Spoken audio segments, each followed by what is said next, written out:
वैद्युत चालन के इस चैप्टर को अब आगे बढ़ाते हुए कुछ छोटी छोटी परिभाषाओं के विषय में पहले जानते हैं।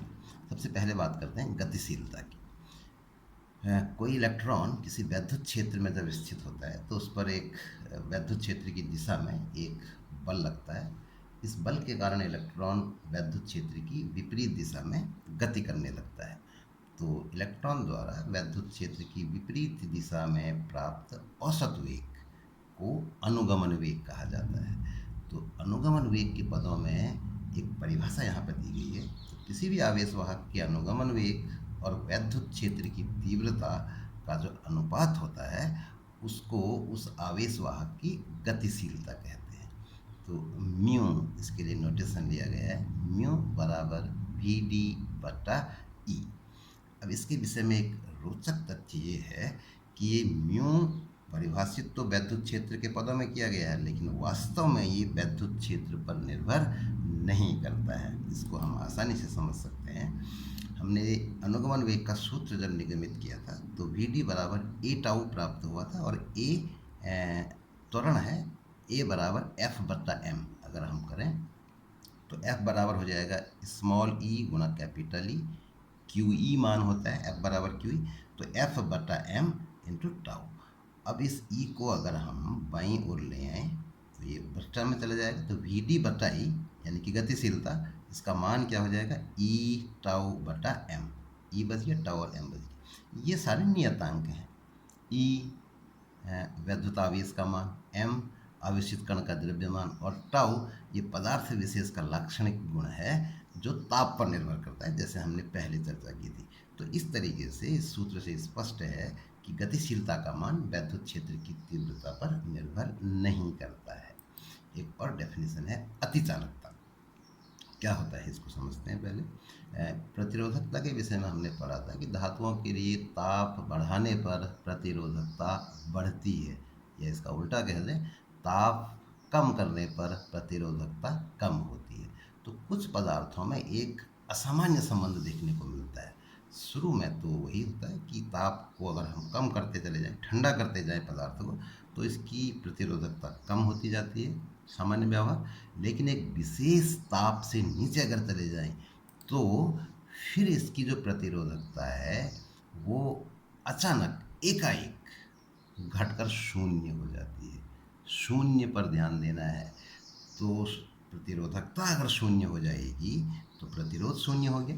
प्रतिरोध शून्य का मतलब आवेश वाहकों के प्रवाह में कोई बाधा नहीं पहुंच रही है। जैसे इलेक्ट्रॉन अगर एक बार गति की अवस्था में आ गए तो फिर इन्हें रोकने वाला कोई नहीं है, यानी कि ये गति में ही बने रहेंगे।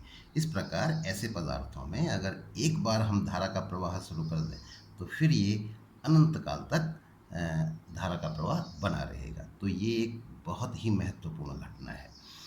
उदाहरण के लिए इसमें पारे की जो प्रतिरोधकता है वो 4.2 डिग्री केल्विन पर अचानक शून्य हो जाती है, यानी कि ये अतिचालक बन जाता है। और भी कुछ दूसरे पदार्थों के लिए भी इस सारणी में मान दिए हुए हैं कि कौन सा पदार्थ किस ताप पर अतिचालक बन जाता है।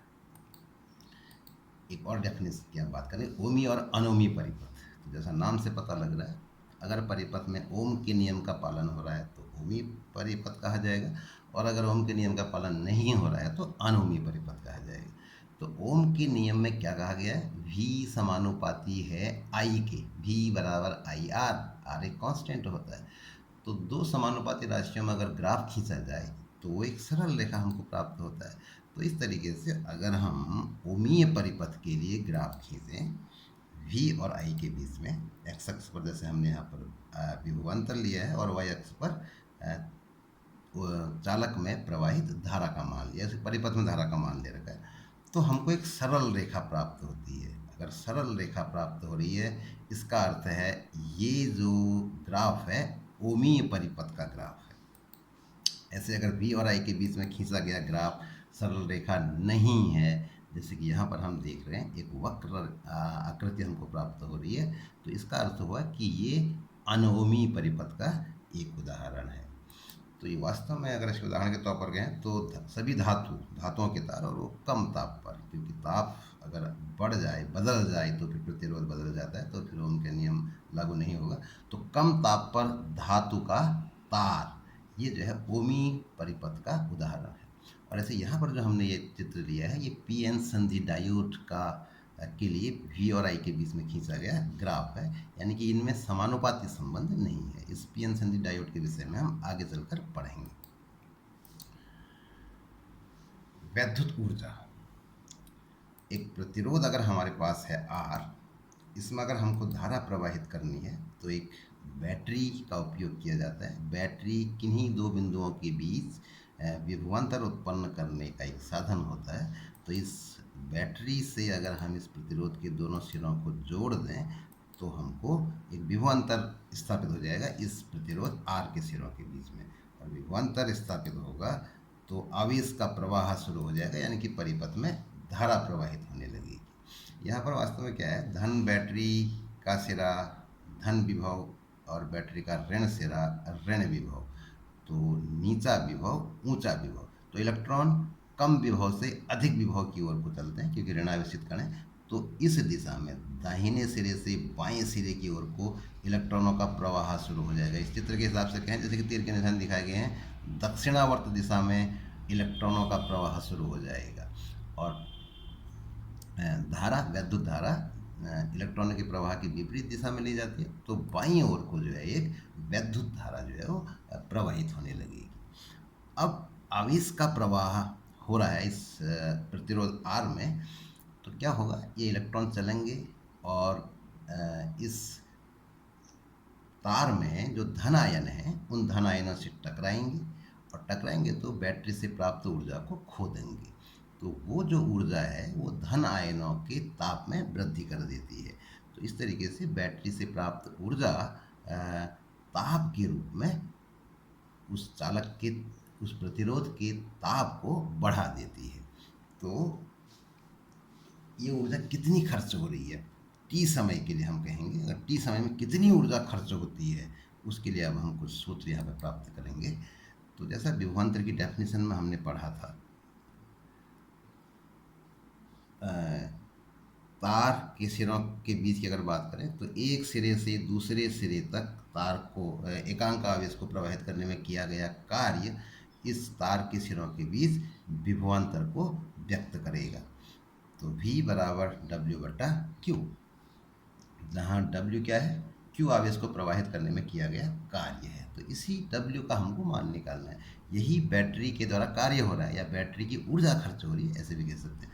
तो इसको अगर हम क्रॉस मल्टीप्लाई कर दें तो मिलेगा W बराबर V/Q। अब Q अगर धारा की परिभाषा I बराबर Q/T, तो Q बराबर IT, तो वो मान अगर रख दें तो मिलेगा W बराबर VIT। तो इस तरीके से T समय में बैटरी द्वारा खर्च की गई ऊर्जा के लिए ये सूत्र हमको प्राप्त हो जाता है। तो इसी को वैद्युत ऊर्जा कहा गया है। अब इसको हम दूसरे रूप में भी लिख सकते हैं। ओम के नियम का अगर उपयोग करें, V बराबर IR, यहाँ पे V के स्थान पर IR रख दें तो W बराबर IR/IT, तो I²RT, ये हमको प्राप्त हो जाएगा। ऐसे ही अगर ओम के नियम V बराबर IR में I बराबर V/R हो जाएगा, तो इस सूत्र में W बराबर VIT जो शुरू में हमने प्राप्त किया था, इस सूत्र में अगर I के स्थान पर V/R रख दें तो V/R/T, यानी कि V²/R/T हमको प्राप्त होगा। तो ये जो है वैद्युत ऊर्जा के लिए, T समय में व्यय ऊर्जा के लिए तीसरा सूत्र हमको प्राप्त हो जाएगा। एक और डेफिनेशन इसमें है, वैद्युत शक्ति, इलेक्ट्रिक पावर। तो किसी वैद्युत परिपथ में प्रति सेकंड व्यय ऊर्जा को परिपथ की शक्ति कहते हैं। एक सेकंड में कितनी ऊर्जा खर्च हो रही है, तो मैथमेटिकल फॉर्म में क्या हो जाएगा, मान लो T समय में अगर W ऊर्जा खर्च होती है तो एक सेकंड में W/T होगी, तो इसी को पावर कहा जा रहा है। तो P बराबर W/T।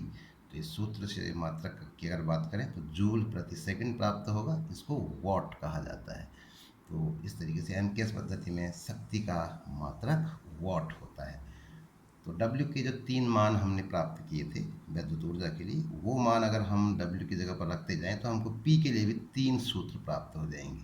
P बराबर VIT से हमको मिलेगा, W बराबर VIT से हमको मिलेगा P बराबर VI, W बराबर I²RT से हमको मिलेगा P बराबर I²R, और W बराबर वी स्क्वायर बटा आर गुणा टी, इससे हमको प्राप्त होगा P बराबर वी स्क्वायर बटा आर।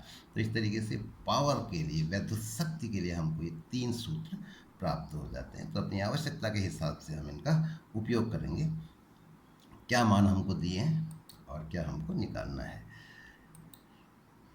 एक और चीज़ इसमें देखेंगे, प्रतिरोधों के संयोग।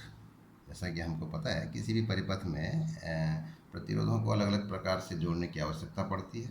तो कैसे कैसे इनको जोड़ा जा सकता है और अलग अलग स्थितियों में जो तुल्य प्रतिरोध होगा उसका क्या मान होगा, इसके लिए अब हम सूत्र यहाँ पर निकालेंगे। तो जैसे तीन प्रतिरोध हैं R1, R2 और R3, इनको श्रेणी क्रम में, पहले हम श्रेणी क्रम संयोग की बात करेंगे। श्रेणी क्रम में जोड़ना है तो इस तरह से जोड़ देंगे, एक के बाद एक। तो पहले वाले का पहला एंड और अंतिम वाले का दूसरा सिरा जो है वो स्वतंत्र रहेंगे। अब इनको जो है एक बैटरी के द्वारा जोड़ दिया हमने, एक विभवांतर लगा दिया V। तो क्या होगा, परिपथ में एक धारा प्रवाहित होने लगेगी I। अब एक धारा जैसा हम देख रहे हैं इसमें श्रेणी क्रम में तीनों प्रतिरोधों में प्रवाहित धारा समान होगी, यहाँ से गई और सीधे आगे को बढ़ी, कहीं से कोई दूसरी ब्रांच नहीं है, तो सभी प्रतिरोधों में धारा क्या होगी, समान होगी। तो देखें, अगर पहले प्रतिरोध के लिए V बराबर आई आर, ओम के नियम के हिसाब से क्या होगा, इस प्रतिरोध R के सिरों के बीच में एक विभवांतर स्थापित होना चाहिए, तभी इसमें धारा प्रवाहित होगी। तो मान लो V अगर हम इसको कहें तो V बराबर क्या हो जाएगा, IR1, दूसरे के लिए IR2, तीसरे के लिए IR3। तो क्योंकि I का मान तो सबके लिए समान है, लेकिन R के मान अलग अलग हैं, तो विभवांतर के मान भी क्या होंगे, अलग अलग होंगे। तो इस प्रकार से किसी धारा I के लिए जो के कारण जो विभवांतर इनमें उत्पन्न होंगे V1, V2 और V3। तो वास्तव में जो विभवांतर बैटरी के द्वारा लगाया गया था वो विभवांतर बट गया, तो V बराबर V1 plus V2 plus V3।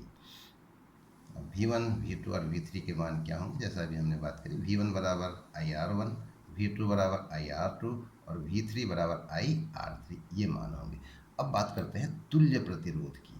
तुल्य प्रतिरोध क्या होगा, अगर इन तीनों प्रतिरोधों को हटाकर एक अकेला प्रतिरोध लगा दें जिसके सिरों के बीच में V विभवांतर जितना पहले लगाया गया था, V विभवांतर स्थापित करने पर उसमें प्रवाहित धारा I जितनी पहले थी हो, तो ऐसे प्रतिरोध को तुल्य प्रतिरोध कहते हैं। तो तुल्य प्रतिरोध के लिए ओम के नियम के हिसाब से क्या इक्वेशन बनेगी, V बराबर IR, V I और एक प्रतिरोध लगा रखा है तीनों के स्थान पर, उसको हम R कह रहे हैं। तो तुल्य प्रतिरोध अगर R है तो तुल्य प्रतिरोध के लिए इक्वेशन बनेगी V बराबर IR। तो इस समीकरण में जो पहली समीकरण हमने निकाला कि V बराबर V1, V2 और V3, इसमें सबके मान रख दें, V का मान भी रख दें, V1 का भी, V2 का भी और V3 का भी, जैसा हमने नीचे निकाल लिए। तो हमको प्राप्त होगा R बराबर R1 plus R2 plus R3। Simple है, V की जगह पर मिला IR, IR1, V2 की जगह पर IR2, IR3, I सब में आ रहा तो कट जाएगा, तो मिलेगा R बराबर R1 plus R2 plus R3। अब इनको जोड़ने का जो दूसरा तरीका है वो है समांतर क्रम संयोग। तो समांतर क्रम संयोग में क्या होता है, कैसे जोड़ेंगे, ये प्रतिरोध है, इनके एक सिरे को, सभी प्रतिरोधों को पहले सिरे को R1, R2, R3 के मान है तो एक बिंदु से जोड़ दें और दूसरे सिरे को दूसरे बिंदु से जोड़ दें। अब इन दो बिंदुओं के बीच में बैटरी के द्वारा एक विभवांतर V स्थापित कर दें, तो क्या होगा, परिपथ में एक धारा बहने लगेगी I। तो यहाँ पर अगर अब हम देखें तो ये इस बिंदु पर धारा जो है वो बट रही है, बट जाएगी तीन भागों में। R1 में मान लो I1 गई, R2 में मान लो I2 और R3 में मान लो R3। तो इस तरीके से धारा बढ़ गई I1, I2, I3। तो I बराबर I1 plus I2 plus I3। I1 का मान क्या हो जाएगा, ओम के नियम से निकाल सकते हैं, V बराबर IR, तो I बराबर V बटा R1। तो यहाँ पर हम देख रहे हैं कि V का मान सभी प्रतिरोधों के लिए समान है, क्योंकि सभी प्रतिरोध उन्हीं दो बिंदुओं से जुड़े हुए हैं। तो V का मान सभी के लिए समान है, तो क्या मिल जाएगा, I1 बराबर V बटा R1, I2 बराबर V बटा R2, I3 बराबर V बटा R3। अब यहाँ पर ध्यान देना है, समांतर क्रम में V का मान सबके लिए समान है, I के मान अलग अलग हैं। श्रेणी क्रम में इसका उल्टा था। आई का मान सभी के लिए समान था और विभवांतर का मान सबके लिए अलग अलग था, V1 V2 V3। तो ये एक ध्यान देने वाली चीज़ है। तो तुल्य प्रतिरोध की डेफिनेशन बिल्कुल वही होगी, इन तीनों को हटाकर एक अकेला प्रतिरोध जिसके सिरों के बीच में भी विभवांतर लगाने पर उसमें प्रवाहित धारा आई हो ठीक उतनी ही जितनी पहले थी, तो ऐसे प्रतिरोध को तुल्य प्रतिरोध कहते हैं। तो तुल्य प्रतिरोध के लिए इक्वेशन बनेगी I बराबर V/R। अब अगर हम I1 I2 और I3 के मान यहाँ रख दें, I बराबर I1 I2 प्लस I3 में, तो क्या मान होंगे, V/R, V/R1, V/R2, V/R3। तो V सब में आ रहा है तो कट जाएगा, तो हमको फाइनली ये रिलेशन मिलेगा 1/R बराबर 1/R1 plus 1/R2 plus 1/R3। इस तरीके से समांतर क्रम संयोग के लिए इस सूत्र का उपयोग करते हुए हम तुल्य प्रतिरोध का मान ज्ञात कर सकते हैं। तो इस वीडियो में इतना ही।